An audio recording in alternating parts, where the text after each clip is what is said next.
कुछ डेटा रखा हुआ है, ठीक है। अब मैंने अगर यहाँ पे वेरिएबल को डिक्लेयर किया, ये मैंने डिक्लेयर कर दिया, तो मेरे पास जो मेमोरी है मेरी, ये क्या है, ये कंप्यूटर के अंदर मेरी मेमोरी है, और इस मेमोरी के अंदर एक स्पेस बन गई है किसके लिए, इस वेरिएबल के लिए, जिसका नाम क्या है, नेम। ठीक है, ये वेरिएबल डिक्लेयर किया, और कंप्यूटर के अंदर मेरे पीसी के अंदर जाके एक मेमोरी, इसकी मेमोरी बन गई, एक कंटेनर टाइप बन गया कि भाई ये एक वेरिएबल का नाम है, इस नाम से एक मेमोरी असाइन कर दो उसको, और इन फ्यूचर इसमें कोई वैल्यू आने वाली है, अभी कोई वैल्यू नहीं दी हमने, ठीक है, जल्दी बैठो जल्दी, अभी कोई वैल्यू नहीं दी हमने। जब हम वैल्यू देंगे तो इसके अंदर जाके क्या हो जाएगी, सेव हो जाएगी। अब हमने वैल्यू दे दी, ये वैल्यू कहाँ चली गई, इस मेमोरी के अंदर। तो वेरिएबल है क्या, वेरिएबल इटसेल्फ एक कंटेनर है, ठीक है, वेरिएबल क्या है, एक कंटेनर है, जिसमें हम क्या करते हैं, किसी डेटा को स्टोर करते हैं। अब जिस डेटा को स्टोर कर रहे हैं उस डेटा की क्या है, टाइप है, टाइप। अब टाइप क्या है, स्ट्रिंग, बूलियन, इंटीजर, नल, फ्लोट, एरे, ऑब्जेक्ट, रिसोर्स, ये तमाम क्या है, डेटा की टाइप है पीएचपी के अंदर, ठीक है। तो अभी मैंने डेटा की टाइप क्या रखी है, स्ट्रिंग। मेरे पास जो डेटा है उसकी टाइप क्या है, वो डेटा किस ये कह सकते हो टाइप को, के मतलब के एक कहते हैं ना कि जैसा मैंने एक कंटेनर फॉर एग्जांपल एक मैंने कार्टन ले लिया, सही है, ठीक है, एक खाली कार्टन ले लिया मैंने। अब वो कार्टन क्या है, वो एक वेरिएबल की टाइप है, मतलब कि ये वेरिएबल बना हुआ, ठीक है, एक स्पेस है मेरे पास, एक कार्टन ले लिया मैंने और उसको कहीं रख दिया, वो एक स्पेस आ गई मेरे पास, मतलब कि एक वेरिएबल डिक्लेयर हो गया। अब उसके अंदर मैंने कुछ कोई चीज रखी ऐसी, फॉर एग्जांपल मैंने वेजिटेबल्स रख दी, अब वो वेजिटेबल्स क्या हो गई, डेटा हो गया, और डेटा की टाइप क्या है कि वो वेजिटेबल्स है, ठीक है। मैंने क्या रख दिया उसके अंदर, स्टेशनरी रख दी, उसको वेजिटेबल्स को निकाला, स्टेशनरी रख दी। तो वेरिएबल किस चीज के लिए यूज हो रहा है, डेटा को स्टोर करने के लिए, ठीक है। अब डेटा फॉर एग्जांपल मैंने एक डेटा स्टोर किया, उसके बाद दोबारा उस वेरिएबल को रीयूज कर लिया। फॉर एग्जांपल यहाँ पे मैंने वेरिएबल को एक वैल्यू असाइन की, सही है, स्ट्रिंग। इन फ्यूचर इस वेरिएबल को चेंज भी कर सकता हूँ, मैंने यहाँ पे दोबारा अपडेट किया इस वेरिएबल को, और इस वेरिएबल को मैंने दोबारा से एक वैल्यू असाइन कर दी, और मैंने कहा कि इसके अंदर स्टोर कर दो 12। अब क्या हो गया, अब जब भी इस वेरिएबल को कॉल करूंगा तो क्या आउट क्या आएगा मेरे पास, 12 आउट क्या आएगा, क्यों, क्योंकि इस वेरिएबल को रीअसाइन कर दिया मैंने एक वैल्यू, कौन सी वाली, ये वाली, जिसकी क्या हो गई, डेटा टाइप इंटीजर हो गई, यहाँ पे क्या थी, स्ट्रिंग थी। इसी तरह मैंने दोबारा इसको असाइन किया, और मैंने कहा कि इसको एक वैल्यू असाइन करो 1.5, ये क्या डेटा टाइप हो गई, फ्लोट। पॉइंट में वैल्यू आती तो क्या हो जाती है, फ्लोट हो जाती है। फिर मैंने कहा कि इस वेरिएबल को दोबारा असाइन किया, और यहाँ पे मैंने एक इसको टाइप दे दी, क्या, बूलियन। ये तमाम डेटा टाइप्स है। फिर मैंने कहा कि एक दोबारा वैल्यू असाइन करो, ठीक है, और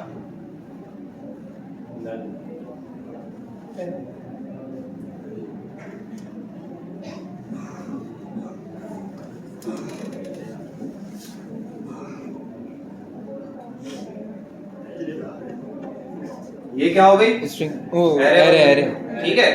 एक वेरिएबल के अंदर अब क्या आ गई, आपकी एरे आ गई। अब एरे खैर हम जब पूरा इसको डिटेल में पढ़ेंगे, क्योंकि एरे का एक बड़ा टॉपिक है इसके अंदर टाइप, एरे की कुछ टाइप्स हैं जो आपकी पीएचपी है ना, तो इसको समझ लेंगे हम अच्छे तरीके से इंशाल्लाह। ये तमाम चीजें आपके समझ में आ गई। अच्छा, ऑब्जेक्ट बिल्कुल वैसे ही बनता है जो आपका जावास्क्रिप्ट में होता है। ऑब्जेक्ट वैसे इतना यूज नहीं होता, हम एरे को यूज कर लेते हैं, एसोसिएटिव एरे हमारे पास एज अ रिस्पांस आ रही होती है। तो ये तमाम चीजें आपको क्लियर हो गई होंगी। हमने डेटा टाइप्स पढ़ ली थी, हमने वेरिएबल्स पढ़ लिए थे, फिर हम गए थे किस साइड पे, फिर हमने देखे थे कुछ वेरिएबल्स की हमारे पास अलग मजीद टाइप्स थी। एक वेरिएबल्स थे हमारे पास जो हम यूजर डिफाइन, जो कस्टम होते हैं, ठीक है, कस्टम या यूजर डिफाइन दोनों एक ही चीज है कि हम खुद से डिक्लेयर कर रहे हैं उसको। एक होते हैं प्री डिफाइन। अब प्री डिफाइन कौन से थे, गेट हो गया, वो कहलाते हैं सुपर ग्लोबल वेरिएबल्स। अच्छा वो सुपर ग्लोबल वेरिएबल्स थे, ठीक है, जिसमें क्या था, आपके पास उनका कोई ना कोई मकसद है पीएचपी के अंदर। सुपर ग्लोबल वेरिएबल्स को यूज करने का कोई ना कोई मकसद है।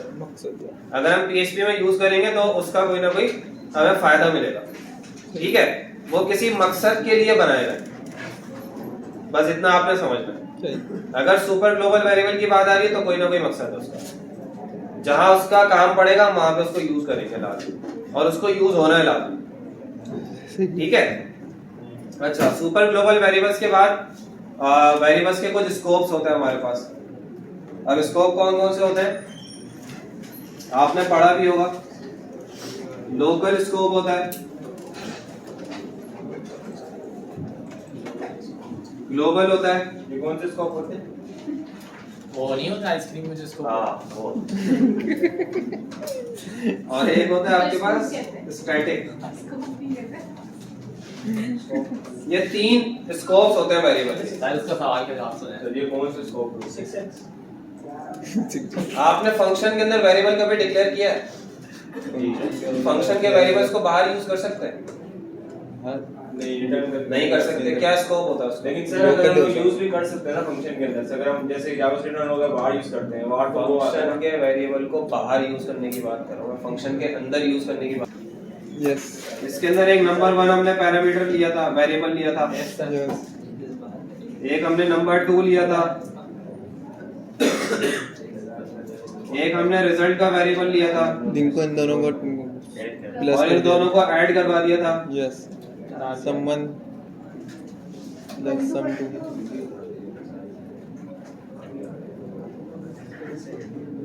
फिर उसके बाद हमने इसको इको करवाया। इको, ये बड़ा अच्छा नाम रखा है, मजा आता है। ये फंक्शन का स्कोप यहाँ पे खत्म हो गया, इसकी बॉडी यहाँ से लेके यहाँ तक चल रही है। अब मैं आपसे सवाल ये कर रहा था कि अगर मैं रिजल्ट को बाहर कॉल करूंगा तो ये मुझे वैल्यू देगा? नहीं। अगर मैं इको रिजल्ट करता हूँ नहीं, क्यों नहीं देगा? क्यों नहीं देगा? नहीं। पहले तो ये बताओ, ये प्रोग्राम चलाने के बाद इसका आउटपुट दे देगा मुझे रिजल्ट? एक सेकंड। नहीं एडिशन देगा? सर, वो अभी कॉल नहीं करवाया आपने। फंक्शन कॉल नहीं करवाया। एक सवाल का जवाब मिल गया, फंक्शन मैंने कॉल नहीं करवाया। कॉल नहीं कराया। सेकंड, रिजल्ट को कॉल करूंगा हो जाएगा? एक सेकंड सर, रिजल्ट को कॉल करेंगे ना। इको सर जावा में तो हो जाता है इसकी। अरे कौन सी जावा पढ़ी तुमने? जावा तो आई भी नहीं है। रिजल्ट जावा स्क्रिप्ट। सर अगर हम लोग रिजल्ट इतना कोई खतरनाक मैंने फंक्शन तो बनाया नहीं, इतना कोई आसान आसान फंक्शन बनाया नहीं हो। जो बेचारा छोटा सा बच्चा होता है ना, ऐसे तो चोची पानी में लोकल स्कोप क्या कहलाता है? जो फंक्शन के जो अंदर फंक्शन के अंदर सर जिसका स्कोप सिर्फ और सिर्फ यहाँ से लेके यहाँ तक। इतनी लंबी सी बात जानेंगे तो इतनी सी बात मैं आपको पहले ही समझा रहा था, आपके समझ में नहीं आ रही थी। अभी तो इतनी बड़ी मुझे लिखना पड़ा ये सब। मैं आपको यही तो समझाना चाह रहा था जब आप स्कोप का पूछ रहे थे। ये यही जवाब आप जो खुद दे रहे हो ना, यही स्कोप का जवाब है। एक जो वेरिएबल हम डॉलर से डिक्लेयर करते हैं या बनाते हैं कोई भी, अब जैसे आपने रिजल्ट को डॉलर से वो किया, अगर हम लोग डॉलर के साथ मतलब इसको वेरिएबल ना बनाए, डॉलर के साथ ही बनाना है आपने वेरिएबल। डॉलर देना है आपने लाजमी, डॉलर नहीं लिखोगे वेरिएबल नहीं बनेगा। पीएचपी के अंदर डॉलर लाजमी लगाना है और वेरिएबल। अगर सर हम इसकी वैल्यू मतलब कि इसके अंदर वैल्यू सेव कराना या अपडेट करवाना, किसके अंदर? रिजल्ट के अंदर करवा सकते हो अपडेट, लेकिन यही करवाओगे तो उसके लिए भी मतलब कि हमें डॉलर के साथ ही फंक्शन के अंदर ही खेलना है, क्योंकि इसका स्कोप यहीं तक है। ये इसको रिजल्ट को ना ये सब जानते हैं बस, ठीक है। ये क्या है आपका? कराची, ये कराची है, और ये क्या है? इस्लामाबाद, ठीक है। अब कराची वाले बंदे को इस्लामाबाद में कॉल करोगे, कौन पहचानेगा? ये सही है। कराची वाला बंदा बाहर पहचानेगा ना। अगर फॉर एग्जांपल और इससे और छोटा कर दो, नहीं समझ में आई?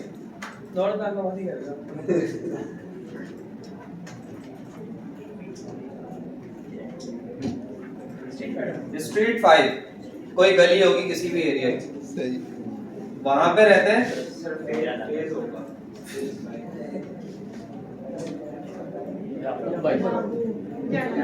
ठीक है, वहां पे कौन रहता है? याकूब भाई। अब स्ट्रीट 5 में रहते हैं।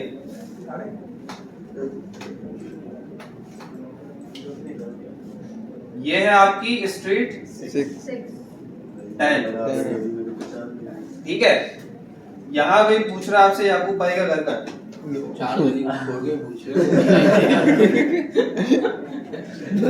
अगर तो ये मशहूर आदमी है, फिर तो हम पता चल जाएगा। लेकिन इनको सिर्फ और सिर्फ गली के अंदर के बंदे पहचानते हैं जो गली में रहते हैं। ये गली है पूरी, ये स्ट्रीट आपकी 5 घर में रहने वाला बंदा। ठीक है, बाहर गली से बाहर कोई नहीं पहचानेगा।